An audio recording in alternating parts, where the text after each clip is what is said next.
This episode is brought to you by Squarespace. Squarespace is the all-in-one platform that makes it fast and easy to create a professional website, blog, portfolio, and online store.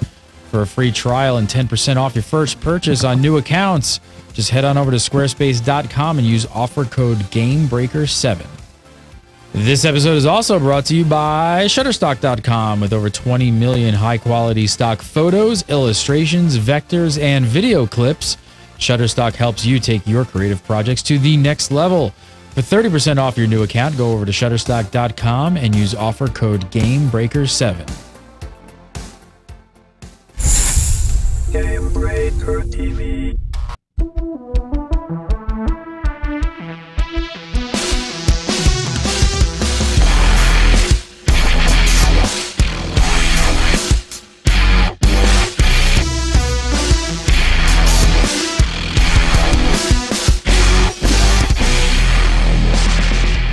What is up, everybody? Welcome to This Week in MMO episode 154 for July 26, 2013. You're watching Gamebreaker TV. I'm Gary Gannon. Coming up on today's show, Blizzard goes indie. Superhero MMOs aren't dead yet. And is it free to play? Is it sub-based? I don't know, but it's black gold. All that and more. But first, from Zam.com, the editor-in-chief over at Zam.com, Mr. Scott Hawks. How are you, sir? Okay, I don't know what it is. I don't know what it is either. I don't know what it is. It's very confusing. Friday.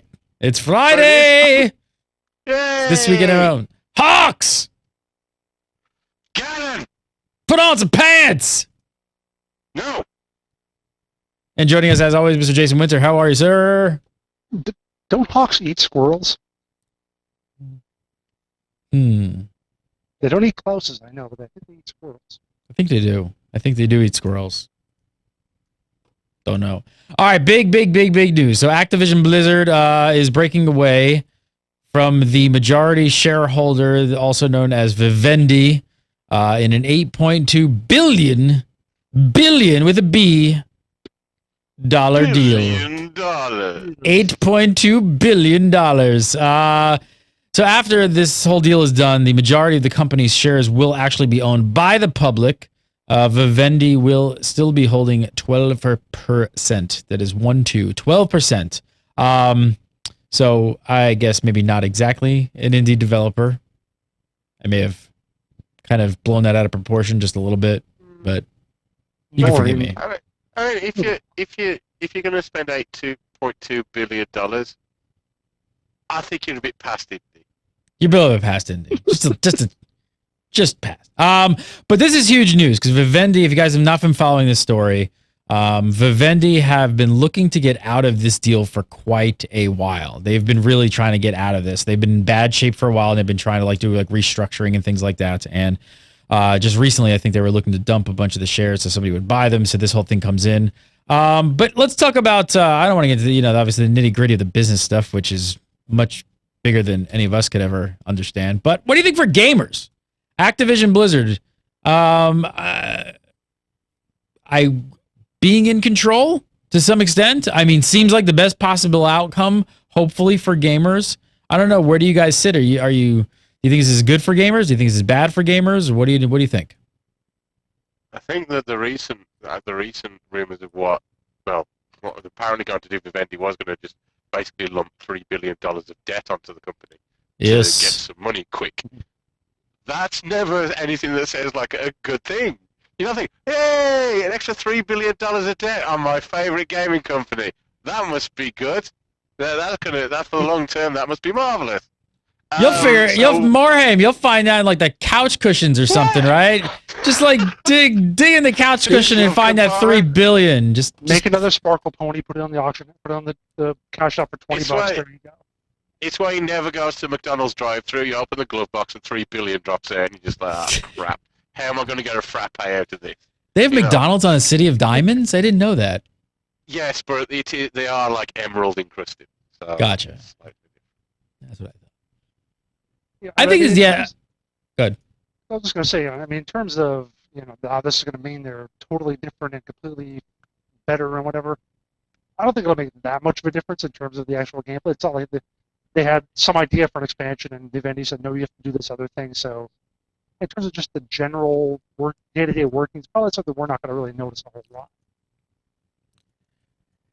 No, but I guess the question could have become is what kind of ramifications could we have seen if it went the other way and they did have to acquire those billions of dollars in debt, right? And then, I don't know, I'm sure it probably sways decisions at some level of timelines and things you do and all that good kind of stuff and where you're going to make that up from. And we see all the Blizzard's, doing all these different interesting things with the cash shop coming into World of Warcraft and all of that kind of thing. So I don't know. I as a gut feeling of not understanding the high business of this, I think this is probably good for gamers, though, to get out from Vivendi, which obviously doesn't sound like a good situation. So just cut that cancer out and move on. I think the concern was this recent thing with Vivendi, the special dividends. Okay, it didn't sound great, and the idea is if it was still under Vivendi, what's to stop that continuing?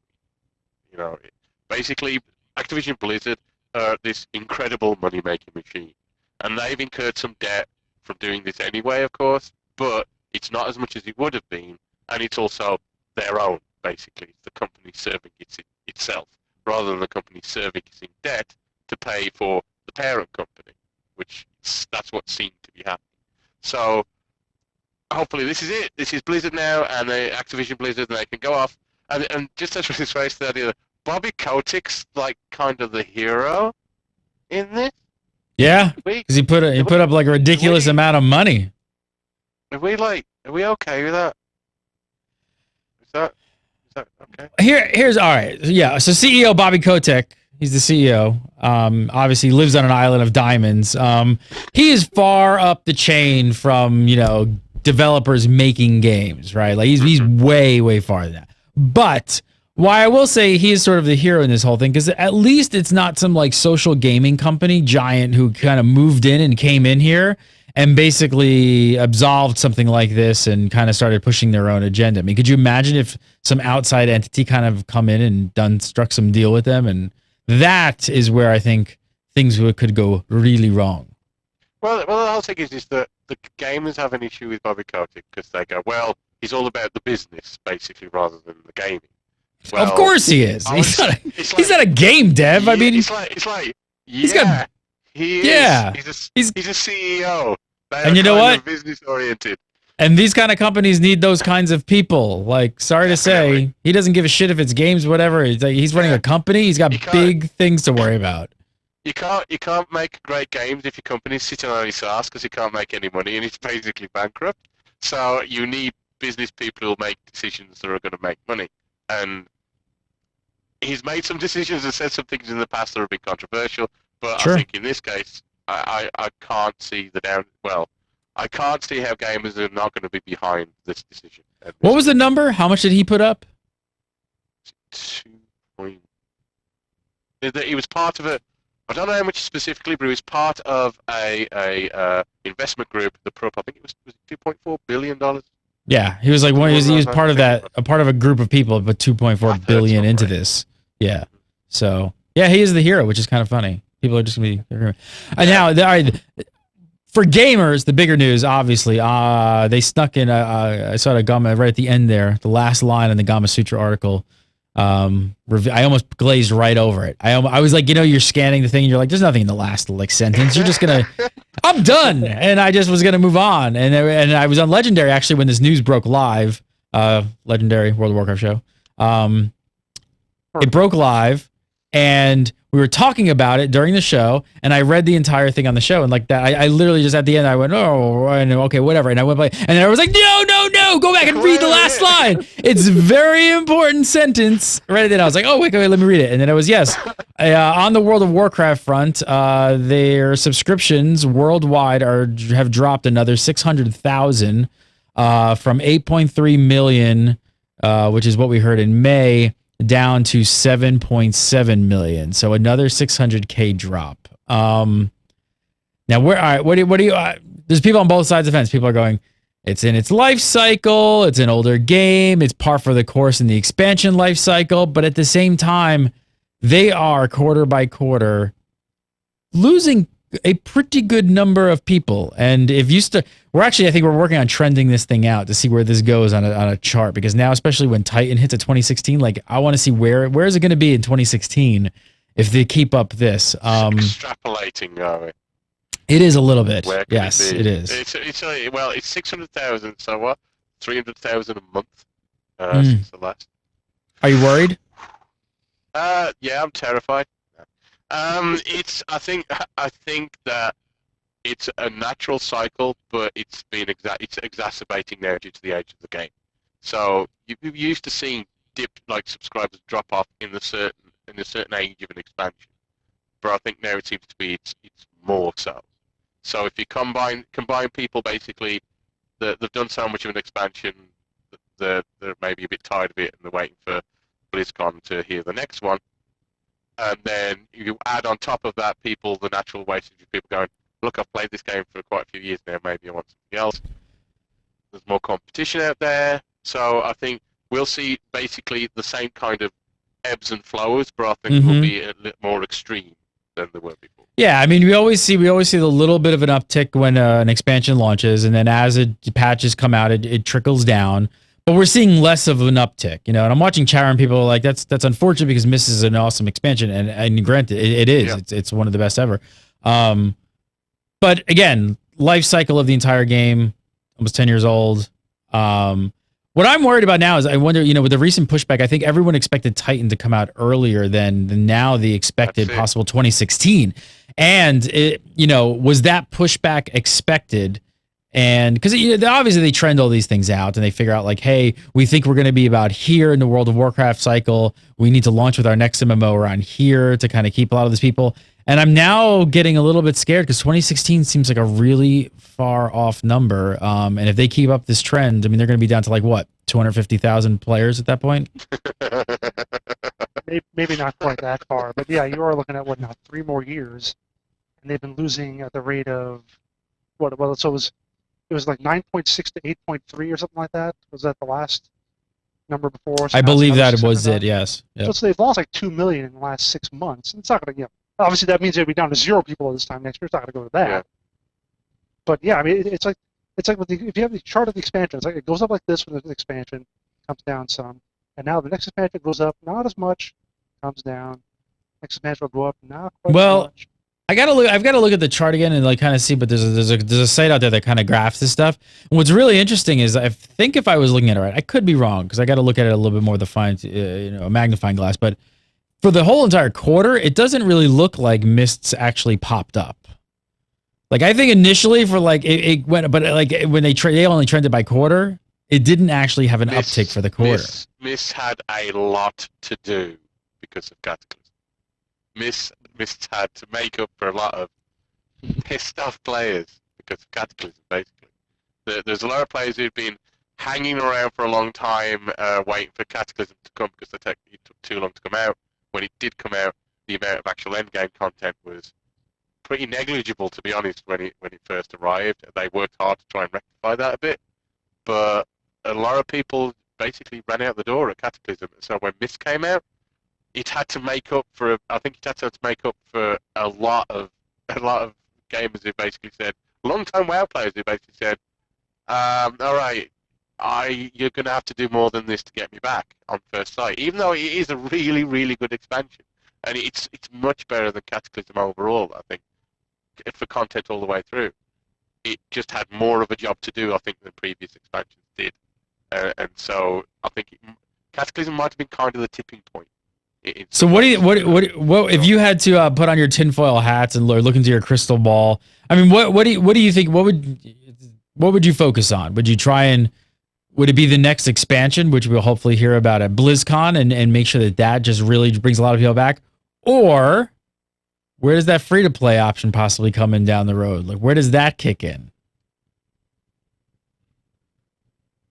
Well, the thing is if it gets to the point where they're just pissed off of hearing the news about what their subscriber numbers are, there's a really easy way to solve that, and that's not to make it subscription based anymore. But I think that we're still quite a way away from being a free to play.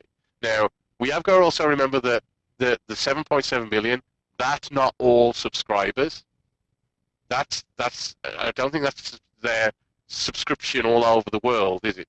Because not in every market do they actually have that kind of $15 roughly a month subscriber model. People paying more or less depending on the region that you're in. So for the kind of Western market that we're figuring, that's going to be a different number. What's that going to mean overall? How long is that going to be sustainable? I imagine that they're going to be able to keep on doing this for a while, especially if they can keep on doing subscriber-based model and have a cash shop, and people dig into that. Why wouldn't you keep on going for as long as you can? Basically, when you're making was it $4 billion turnover they made last year? Like, they're not suffering. You know, they're not. You know, worried. Hey, we better cut back on our packed lunches because we're spending a bit too much money around here. You say it like that, but at the same time, I have to say, if I'm an investor and I'm looking at this, and this is in my, I'm at that level, and I'm watching.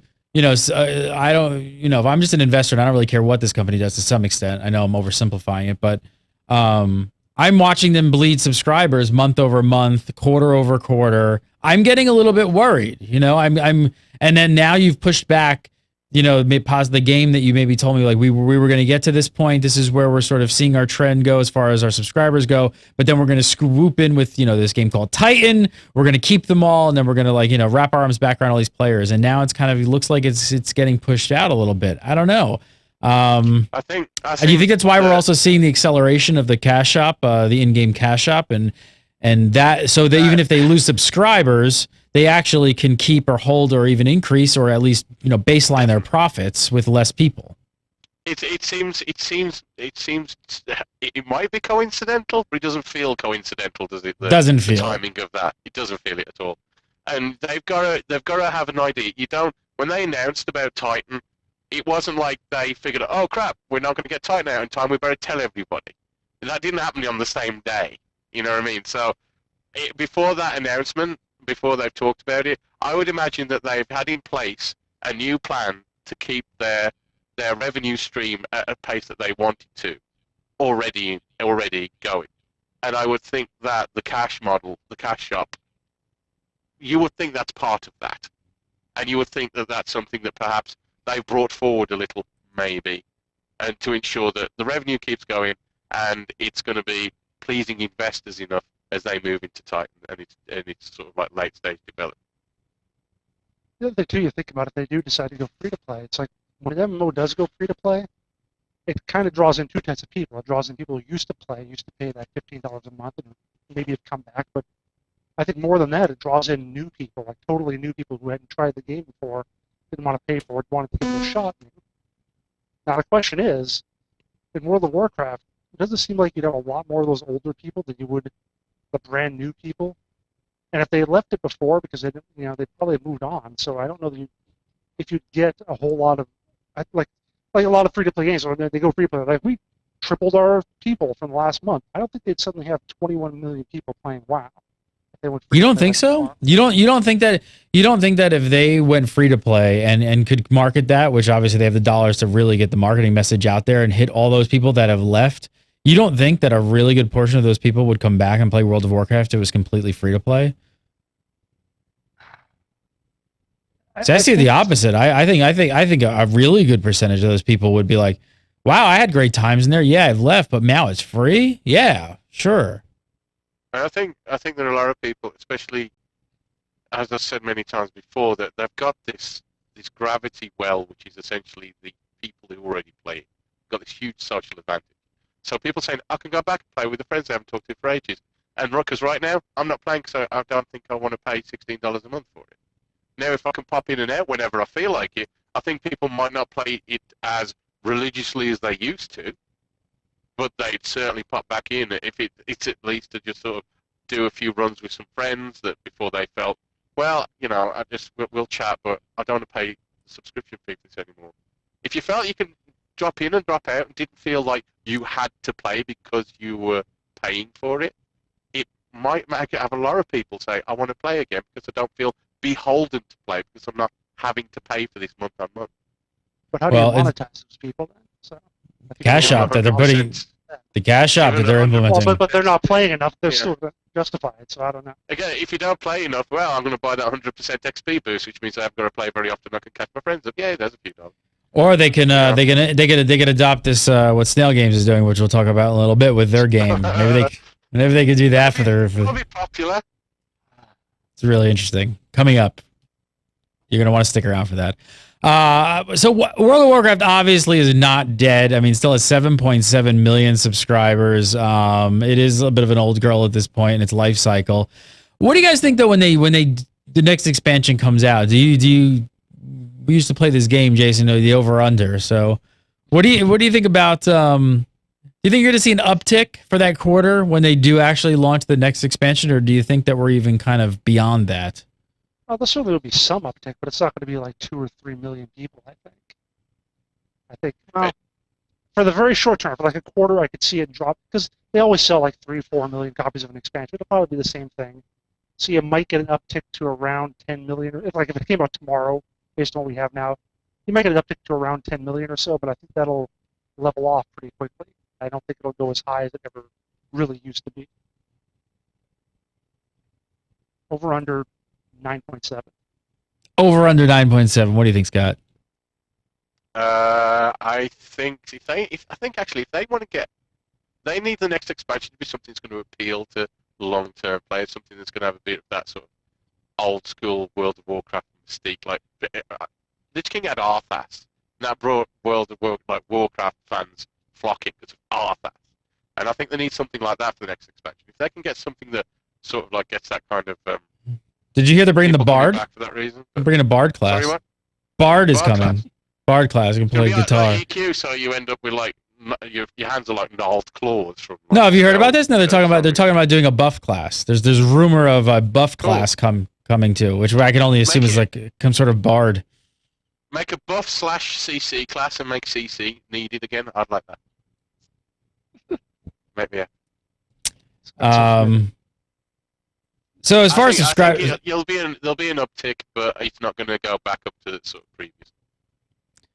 As far as subscribers, 8 million, but as far as subscription numbers go and games that have subscriptions, there's still nobody who even comes close to their number of 7.7 million. I think where do they? Anyway, when it comes to compare like free to play games or hybrid games, I mean, who knows? That's that totally gets thrown out the window because there's some games with just a gajillion ridiculous amount of people. Anybody know off the top of their head what the largest MMO is out there in a free to play market? Probably like RuneScape. Yeah, RuneScape. Is it really? I thought that. Isn't there like 9.1 million bots? No, but aren't there some Asian MMOs that some Eastern MMOs that are just like 150 million people or something like incredible playing? Like old Lineage is still really big in Korea. I don't know exactly how big, but that might be up there. All right, well, so I want to talk about City of Heroes coming up. But first, I want to tell you guys about a deal we got going on with Shutterstock. If you guys have not heard of Shutterstock, if you guys need stock photography, stock footage, vector graphics, icons, all kinds of art like that, maybe you have a website, guild website, something like that, or maybe you do YouTube videos and you want to make those look really good. Shutterstock is the magic bullet. It is our weapon that we use here at our arsenal of Gamebreaker TV. We've been using it constantly. We launched a brand new website called CubeNation.tv. If you guys haven't checked it out, check out CubeNation.tv. It's a all Cube World site, and we needed all kinds of voxel-looking 8-bit icons and things like that. I'm just gonna look up really quick. Let's see. What is the 8-bit stuff? Maybe you're gonna do an 8-bit kind of show on the YouTubes. Although I'm in footage right now, I'm gonna go to photos. Let's go 8-bit. 8-bit. Oh, I don't want to sign up right now. I have an account. So maybe you're doing like a YouTube page or something, and you got to make it look all cool. You don't want to just leave the old janky YouTube default stuff in there. You can start looking through here, and you got all kinds of artwork. What is this one? Game over. Maybe some stuff like that. All kinds of icon work, all that kind of stuff. There's just so much stuff on here to help you get your creative project with you. Like I said, whether you got a video, a website, whatever you're looking for, stock footage, whatever you need, check out Shutterstock. We use it constantly. Excuse me. Go to Shutterstock.com. Use promo code GameBreaker7 to save you guys 30% off. 30% off the Shutterstock. Go over GameBreaker7. You got to use that promo code, and you're going to get 30% off on your Shutterstock account. Go, go, go, go, go, go, go, go. All right, next up. City of Heroes may actually rise again with a spiritual successor, which is called the Phoenix Project. Check this out. If you guys remember back, City of Heroes was shut down last autumn. There was a huge outcry of support from the community at the time. Since then, though, a community-based studio, Missing Worlds Media, has been working on what they call the Phoenix Project. It's set to launch on Kickstarter. They're going to launch a campaign on Kickstarter on September 8th. The entire project is currently being staffed by 136 volunteers. They have a technical director, Nate Downs. In an interview with Polygon, he said that the game was about 1/4 to 1/3 complete. Although he said, and I quote, that's being a little optimistic. But first up, I got to ask, Jason, I don't know. What's your gut reaction when you heard this news? I like it. I like the idea. I played a lot of City of Heroes. It was my first MMO.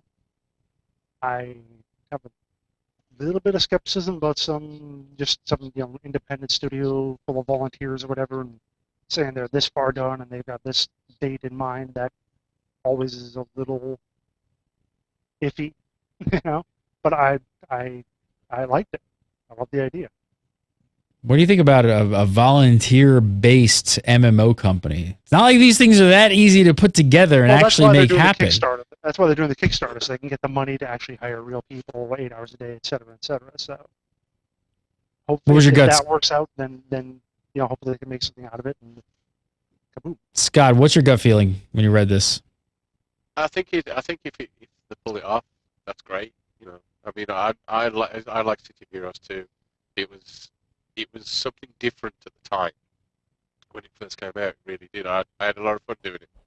Spent too much of my time in character creation, and in fact, I think I spent the majority of my time playing that game in character creation.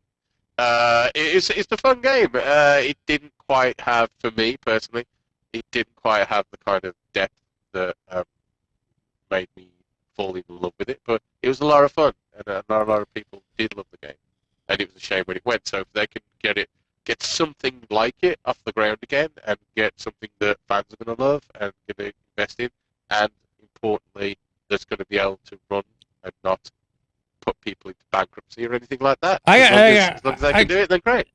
I gotta say, you guys are both pretty optimistic about it. I gotta say, I'm a little skeptical on this. I gotta be honest. Yeah. I'm pretty skeptical. Man, 136 volunteers. We don't know who these people are. I don't know their background. That could include like 80 guys who are working like an hour a week on it. So Yeah, and I mean, like, I don't know. I mean, it sounds like there's a lot of. I appreciate their passion to want to make this happen. That's for sure. 136 volunteers is quite a good amount of people. I'm sure they're working on this, and they're probably going to answer a lot of these questions when their Kickstarter page goes live. I would hope. I guess my initial gut reaction is, wow, these things are incredibly, like, with an endless well of cash and companies who can hire the best of the best people who have made like 10 of these before.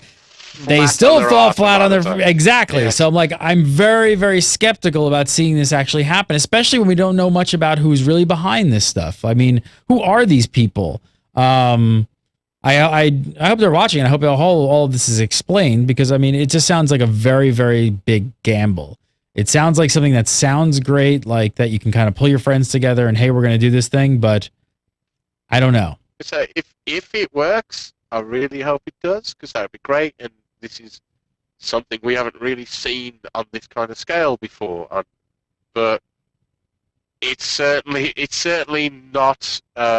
It's going to be up against it, and they're going to need that passion, because there's going to be a lot of difficulty in getting this off the ground. The scale of something like this. So I mean, when we've got a clearer idea of the parameters of it, what's the sort of scale they're looking at, what kind of what are their aims for it, what parameters they got around that, who they got involved, what kind of technical assistance they're going to have. You know, I mean, God's sake, server infrastructure alone, you know, is how would you do that, like, on a volunteer basis? So hopefully it works, and it'd be great if it did, because it'd be nice to see something that's born from the community, like truly born from the community. That'd be great. But as long as it doesn't yeah, wind up on a, let's say, as long as it doesn't wind up on an iPhone or a pad, like that other community game we were really excited about until last week. No, wasn't excited. No, that was a community game. That's a dream. That's a dream, and it's a dream, and its reality is Firefly Season 2. It's not a game. So. Yeah, I mean, it just sounds to me like they're gonna have a very, very, very like long uproad battle. And yes, people can do some extraordinary things when they really put their mind to it. But I have to say, a project of this scope, this is almost like going out and saying, like, I'm gonna go with a couple of volunteers of 50 volunteers. I'm gonna go make the next like Transformers movie. And it's gonna be the blockbuster hit of the summer. So. I don't know. We'll take a look at their Kickstarter page when it actually pops up and see what kind of impression it gives. Obviously, I think the thing here, City of Heroes clearly had a very dedicated fan base. And again, with putting my skepticism aside, I don't know. Maybe a smaller, more focused group could possibly do something. Have they talked at all about how much? They haven't talked at all about how much money they're looking to raise, right? No, not until the Kickstarter page goes up. Lots. Also, what they did note in the Polygon article was that they talked about the most popular thing from City of Heroes, like you mentioned, Scott, was the character creator, and they said it was actually an incredibly fun character creator. I do remember that from when I played. There was almost no limits. Yeah, it was. You could. I spent hours sitting there trying to make something that A, looked like my favorite characters, and B, then looked nothing like my favorite characters and didn't look stupid, which is really difficult to pull off when people for best part of a century have been paid to design cool looking superheroes. So trying to make your own cool looking superhero that didn't look just like another one but with a different badge is really tough, and within itself it's its own little game, and it was really flexible, really cool, and you could make some really good looking characters out of it. And you don't see that in many MMOs. You really don't see that kind of customization in character creation. I probably Jason, I had like 6 or 7 characters probably who didn't get past level 5. I just made them, run around with them a little bit, and then was like, cool, all right, next one. Yeah. Jason, what was it about the game? Why do you think there's such passion behind the City of Heroes community that they're like actually putting this together? I mean, we've seen other MMOs like shut down and die, and you don't really see this kind of community-driven experience where people are like banding together to bring something back. What was it about it? I mean, I played I've just never been a huge fan of the cryptic genre or like their kind of games. So what did I miss? Actually, I think there kind of is really for any MMO that was around for a while, especially if it was small and you felt like you were part of an elite crowd for still playing it. I mean, you look at Star Wars Galaxies, perfect example of if they could bring up a server for that, or remake it, that would be out there like nothing. Fact is, there haven't been a whole lot of like MMOs that went for like 7-8 years and then got shut down. You don't see that a whole lot. So when you have something like this that was around as long as it was different. It was certainly just like Galaxies was one of the few sci-fi MMOs. This was one of the few, and for quite a while probably the only superhero MMO. So it was what everybody played if you wanted that kind of thing. And once it left, you had your DCUs and your Champions Online or whatever, but nothing really quite beats having that original feeling you had when you first logged into that and could first fly around with your cape blowing in the wind or taking down. What you bring up DCUO though? What really set City of Heroes apart from the other superhero MMOs, or is it just if it was your first one, it's that the memory of it, or was there DCUO is a pretty solid superhero game. Yeah, I mean, from a technical standpoint, you can tell. City of Heroes was definitely a game made in 2004. I jumped back in a little bit after it went free and a little bit just before it left. I did a mission. I got that much experience on my bar, and it was so slow. It seemed so incredibly slow after playing anything else over the last 5 years. So I'm hoping they don't intend to exactly clone it and make it just like that. It needs to be a little more action oriented. But in terms of what it had, it was kind of your own world to play in, as opposed to DCO, which is in the DC universe. It is cool, and that certainly is a draw for a lot of people playing with Superman or with Batman or Wonder Woman or whatever, playing alongside them at least.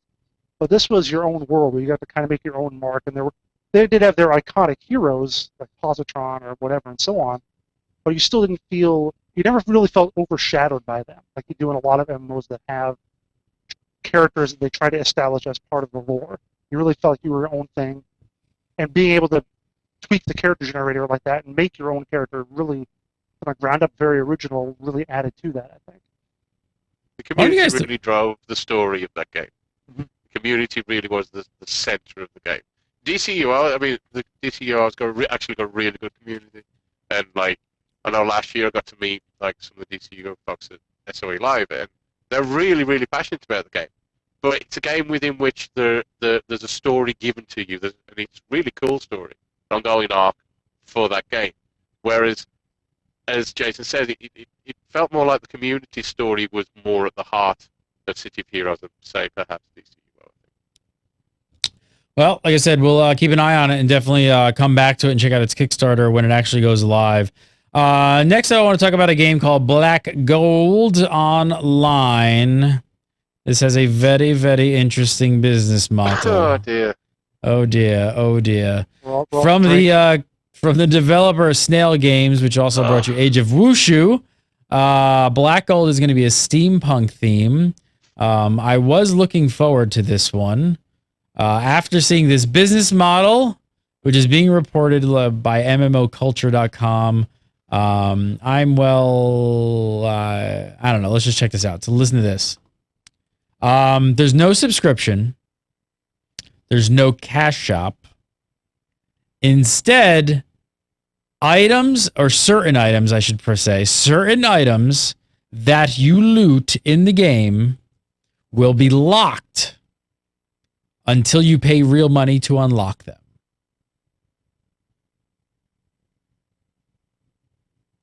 Have we seen anything ever like this? I don't know what to say about this yet. I did make the point that it is a little bit like a game that it's a free-to-play game, and if you do like a mission or something, you get 2,000 experience points, but you get 3,000 if you had a subscription. So that's the only thing I'll say. It's kind of like you get more if you pay. But now wait. Well, what if on the flip side though? Like, what if? Can I play devil's advocate for a second? Because partially. Okay. Enjoy. What if? Well, Mike. Well, here's the question: do we know anything about the locked loot of what the loot is, or is it just like a lockbox? You got to know what it is, right? I think so. I think it's. Yeah. So if you know what the loot is, then isn't it just up to your decision of whether you feel like paying for that? And plus, you don't know how much it costs. Like, what if it's 10 cents? And what if you're like, oh, that's kind of cool. I want that. It's 10 cents. But then if you don't want it, you just pass it up and don't use it. I'd say, hey, I earned it by killing the thing that it dropped off of. I don't want to have to pay now for a certain time slot, which is what it is. You have to choose your time slot that you open up to get the thing out of, and you can choose to manually delete those time slots off it. So if I wait, explain that. Explain that bit. Explain this time slot. Explain this time slot. Basically, right, there's time periods within which loot drops. Then you choose to unlock that time period, and you can have the loot from that time period. You can have it. It has to be of course, junk loot and sort of white quality stuff doesn't count. Because hey, you're not going to pay for that. But if something nice drops, you will. So you've got as you each time incrementally increases, you've got a list of all these time slots, and then you choose which ones to pay for. So I think, well, I'll something nice drop there. I'll pay for that, so I can actually have my loot that I got from killing stuff that it dropped from. I can now pay so I can get the loot. Okay. There have been psychological studies that apparently, a lot of people say this is why certain mobile games are really popular, certain free-to-play games, that say people dislike losing something more than they like gaining the same thing. Like, you are sadder if you lose $50 than you are happy if you gain $50. So that's the exact same thing. It's giving you something. You got it. It's yours. You've earned it. Yeah. But you'll have to pay money to get it. It's holding your loot to ransom. Yeah, exactly. That's exactly the point. It's holding your loot ransom. But they have to monetize the game. They're not charging you a sub. Is this sword nice? Do you like it? Well, you can't have it unless you pay me. I'm keeping so it from you. Why is that so much different than putting that sword into a cash shop and saying like, "Hey, do you want to buy this sword? Here it is. It's one gold." Because I can go and kill something and get a different sword from the mob that's just over there, and I haven't got to pay for that one. Because then that's selling power, Gary. But here's the other thing: they do say that they're only selling certain items, so it doesn't sound like every single drop is going to have a real world money attachment to it. Only the good ones, probably. Yeah, it's above a certain, isn't it? It said above a certain. It was up to a certain quality level. The best part is that last point they said in the article. It's for your own good. It's so you won't have so much junk. We're doing this for you, the gamers. It's all for you. Oh God! Thank God! I was so worried about my full bags. Oh man! I didn't know what I was going to do, but now I've got all this wonderful free bag space. So this is totally going to work, especially in the West. This is totally going to work in the West. People are going to. Where do they come up? Where do they come up with these things? What study and focus group did they show this to that completely says like, yeah, that's exactly what we want? Or are they just trying new things? Plus cash equals the focus group of the dartboard. Hey, let's try that. I don't know. I could possibly see, depending on the pricing of this, I could potentially see not a huge amount of people buying into this, but I could see a subscriber base buying into this. No sub, no cash shop. Like 10 cents, and yeah, maybe. Who knows? 10 cents. This one's 20 cents, maybe 40 cents, whatever. But if they're all very, very cheap, and you get to pick and choose which ones you want to unlock and which ones you don't. Once you get a feel for the loot in the game, hey, you can bypass a lot of it, not pick it up, and still keep playing the game for free. Now, here's another question: do you wonder, can you sell your locked loot? I don't know. I would never find out. But that would be a major factor. That would be a major factor if you could sell your locked loot now, because that would create a whole different thing. If you could sell it for like real cash, you mean? Or I don't know. So you can get in-game gold, and then maybe you can buy it from other people that way. Possibly. So you can spend money to unlock items that you can then sell for gold, so you can buy items. No. I'm saying if you could actually to unlock them. No, can you actually sell the locked loot so you don't have to actually purchase it? Yeah. You keep it as a locked box and sell that still locked. I get an item. I don't want to open that up. I don't want to pay for that, but it's still in my inventory. What if I want to sell it to Scott Hawks, and Scott Hawks is willing to pay 10 gold for that? Good luck. No, Scott Hawks is willing to pay $10 for it, or 10 cents. Yeah. Good luck with that, because it'll be amazing, because I want to know who's taking my name, because I'm playing a different game. So well, tell me, Scott, did you get hands on with this? You went and talked to these guys. I didn't have a hands on. I did see a lot of video, a lot of demos, live demo, things like that.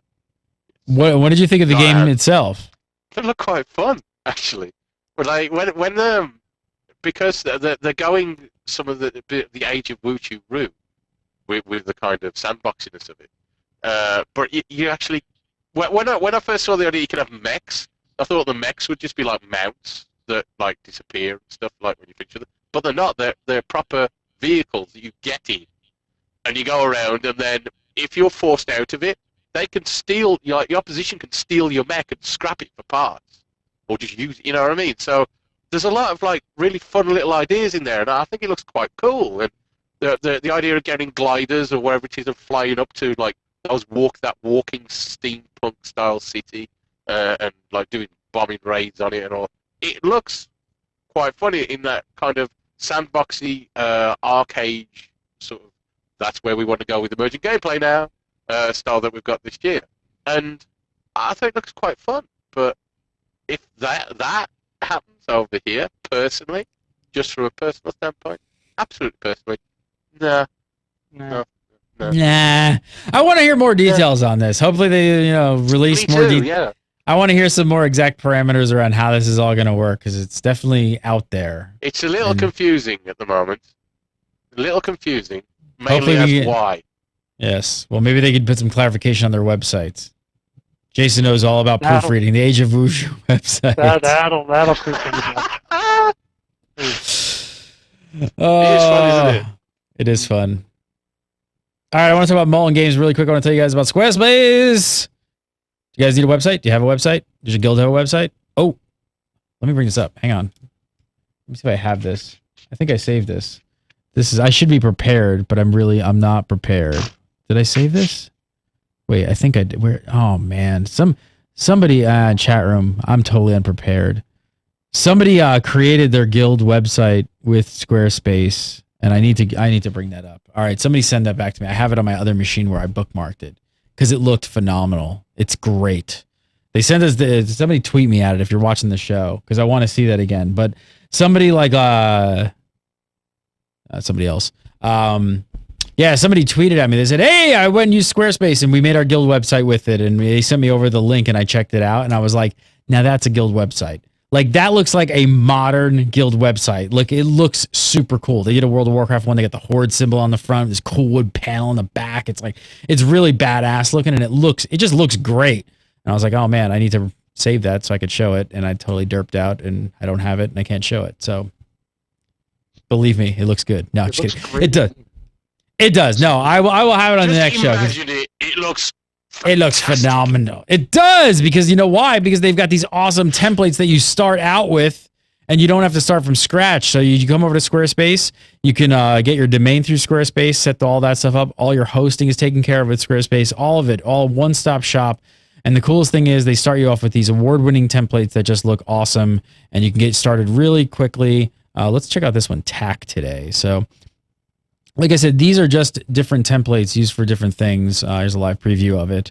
And you could easily go into the back end and just start swapping out pictures, images, move things around, padding, all that kind of stuff. And it's just, let me make this a little larger here.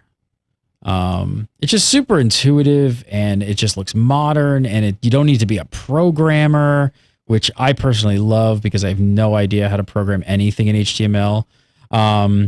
There's actually another one I was showing off last night, which looks awesome. There's all these like really cool little detail that they've put into these. Let me see if I can find the one I was looking at last night. Oh, it was this one, I believe. Was it this one? Let's see. I think. Yeah, now check this out. So this is only, obviously this is a menu for a site, obviously to sell food and stuff. But could you see what it's doing in the background there? Do you see how they've designed this theme with parallaxing, where the images are on different planes and they're moving at different times? What? Like, I don't know if that's translating on the stream as cool as that is, but that is some awesome functionality to be built into a theme for you to start using. Like, look at that. That is just. All I know is the cool. site's making me hungry. I know, seriously. So I'm hungry. Check it out. Go over to squarespace.com if you got a guild website, or if you need a website, personal website. They make it super easy to post your YouTube videos, all that kind of stuff. So even if you have a YouTube channel, it's probably a really good idea that you make a website so you can post that stuff as well and start building your community off of YouTube. I want to save you guys 10% off. All you got to do is go over to squarespace.com. Use the offer code GameBreaker with the number 7. Just use that promo code. You're going to save 10% off. And like I said, they handle your hosting. You can get your domain name there, the whole 9. One-stop shop. Get on over there, squarespace.com. Make sure to use offer code GameBreaker7. So last up today, a bit of interesting news. Molten Games. Molten, M-O-L-T-E-N Games. A brand new studio. Got some serious capital behind this and some serious talent behind this studio. San Diego based, so not too far from where I'm at. Molten Games is being backed by NCSoft with a multi-million-dollar investment. A little less than. I wonder why Kotek didn't just, kind of dip in. Guess he ran out of cushions.